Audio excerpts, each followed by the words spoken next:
Hello, friends. This is Dave Hurwitz, executive editor at ClassicsToday.com, here with Yunchan Lim's new recording of Tchaikovsky's The Seasons on Decca.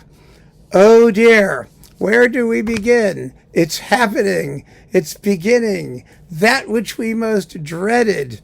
Well, I don't know what to call it. The mythification of Mr. Lim. It's all there. It's all here. Let's get to the music, shall we? Then we can talk about the other stuff. The Seasons is a lovely little charming suite of vignettes that Tchaikovsky was commissioned to write by a local magazine in St. Petersburg.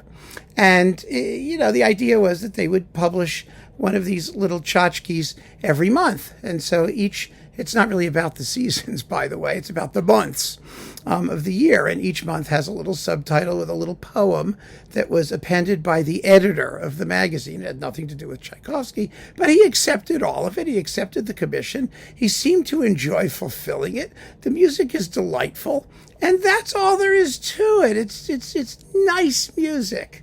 And I mean nice in the best sense, not in the sarcastic sense. It's enjoyable and pleasant and mildly expressive, not heavy-duty, big-time expressive. It's designed for amateurs to be able to play at home. It's not virtuosic. So it's very interesting that Lim would make this choice. Actually, I admire that. I mean, it's good that he's doing a little bit of offbeat repertoire and that he's trying to, make a name for himself in more than just barn-burning virtuoso music like the Liszt Transcendental Etudes, which he does fabulously, and the Rachmaninoff's Third Piano Concerto, which he does semi-fabulously. And, he's a wonderful talent. Let's not kid ourselves. He is. So I'm all for it. However, here's the however. This performance is terribly fussy.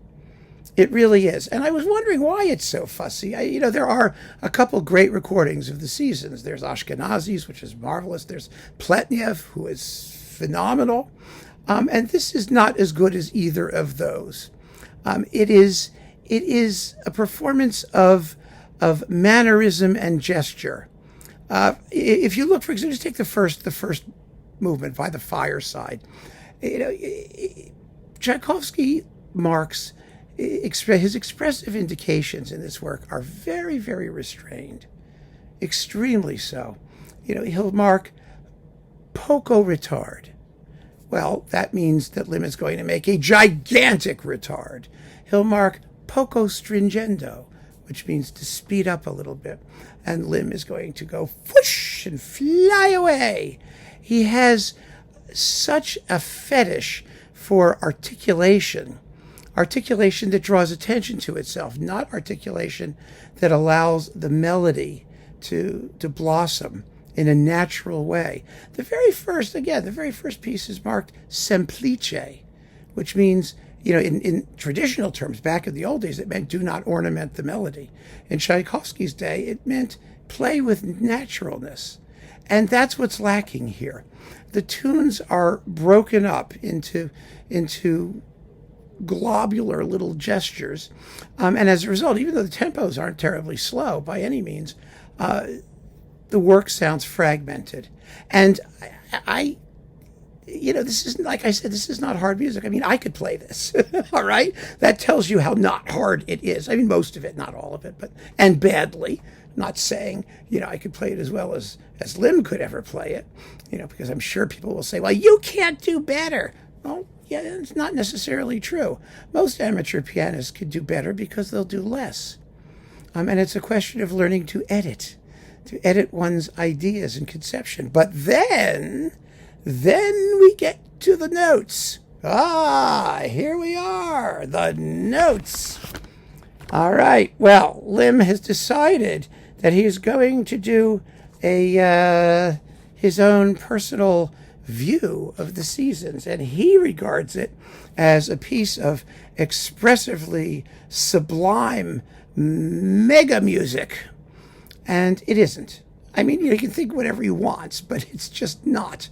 And so looking at what he says about the music, actually, if we are to take it at all seriously, and unfortunately I think we sort of should, explains a lot about what he does to the music.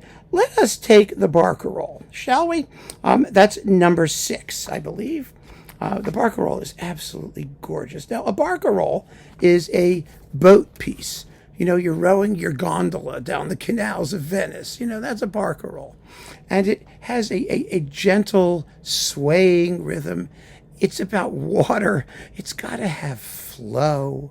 There are profound barcarolles. Chopin wrote a dynamite barcarolle, but basically, there is a fluidity to the music, a rhythm that has to underpin everything else that happens in the piece.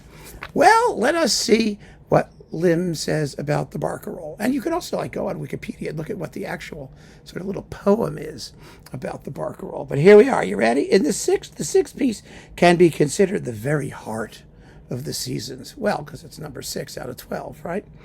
It begins with a sense of something boiling deep inside, much like the way the great Russian opera singer Fyodor Chaliapin sings. Well, he's a wonderful singer, but I don't get a sense of him boiling, unless the music calls for boiling. You don't just boil. But anyway, a woman stands by the sea, ready to end her life. Huh? Her gaze fixed on the countless stars across the sky. I guess it's night in this barcarolle.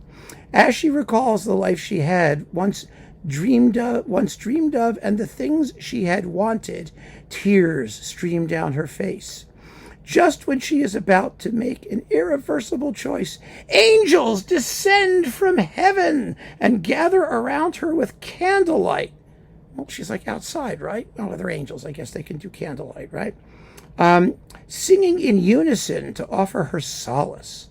Soon, however, the angels disappear, and she is again left alone sobbing. Even as the waves gently kiss her feet to console her, she sinks into the abyss.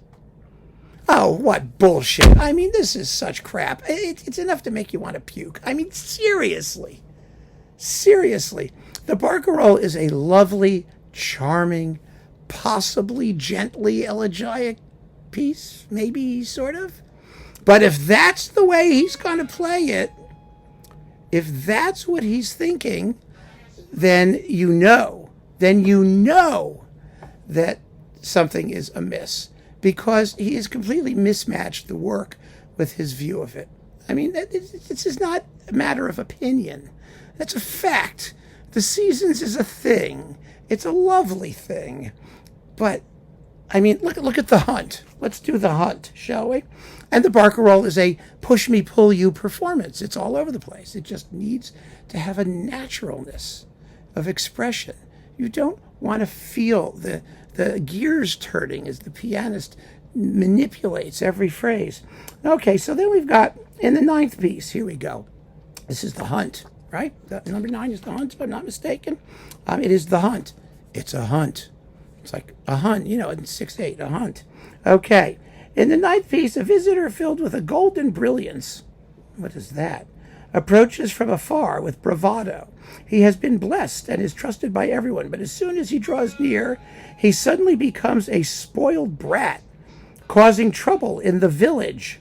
The villagers, however, patiently scold, nurture, and guide him until he matures into a golden, see, he only had golden brilliance, but now he's golden again, dignified adult, ready to face the world with confidence. That's The Hunt. We're talking about a hunt. It's a hunt. Look, sorry about the noise in the background. I've got the contractors fixing the overflow room, and they're going back and forth. Anyway, so the bottom line here is that it's a performance of where he's trying to turn something simple into something sublime. And look, simple things can be sublime, and you can play simple things with sublimitude. All of that's possible.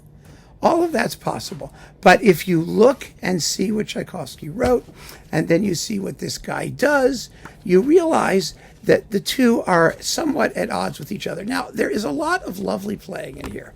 There really is. I mean, I thought that the Song of the Lark, that's very, very pretty and nicely done. He has the Carnival is carnivalesque. That's okay. It's got a lot of energy to it, and he can play the virtuoso stuff dazzlingly. The more exciting bits, but by and large, if you compare him to the better versions of the Seasons, which are in scale, in keeping with the spirit of the work, you find that this, while good as pianism of a sort, does not, I believe, enter into the spirit of Tchaikovsky's The Seasons.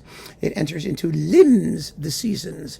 Now, I know that the lemmings, who are adoring every little note that he pokes out on the keyboard, will think that this is just sublimity incarnate, and they are welcome to have that opinion. They really are. In fact, when I get comments, some of them aren't posted. It turns out that they're waiting for review because they say things that may be a little controversial. And turns out I went and looked at those, and a whole boatload of them, a barcarolle load, let's put it that way, were all about how horrible I am because I dared to criticize this boy. Well, they will stay where they were. It's amazing how nasty people were because of a little criticism aimed at the guy. This is, like I said, the mythologization